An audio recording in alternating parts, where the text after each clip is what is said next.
When you think about Vancouver, there are certain things that immediately come to mind. The rain, the nature, the skyline. But happiness? Maybe not so much. A decade ago, Statistics Canada ranked Vancouver last out of the country's 33 largest cities for happiness.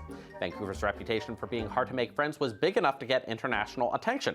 And just last year, people here reported a lower life satisfaction than the rest of the province. But what if all of that has changed? What if Vancouver is happy?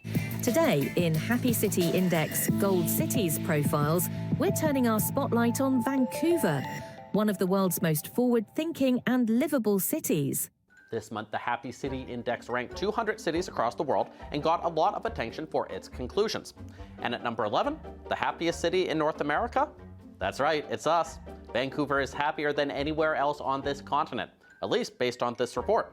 But if you actually read the report, it helps explain both Vancouver's high ranking and why some people are skeptical of that very same ranking. Because they didn't ask locals how they felt, but instead measured 82 different things across the world in 26 categories and 6 themes. So for example, availability of green space was 4.4%, education was 8.7%, GDP 4.8%. But housing affordability, the subject that has dominated this city for a decade, that's just worth 5.4% of what makes a city happy. The same amount, and I am not making this up, as whether there are enough electronic payments for public transportation or the amount of open data sets available for the public. The city makes transparency a priority, offering 191 public datasets through its open data platform. And look, that's great, but nobody really cares about 191 open datasets or a compass card if you can't afford to pay rent. Here's a chart.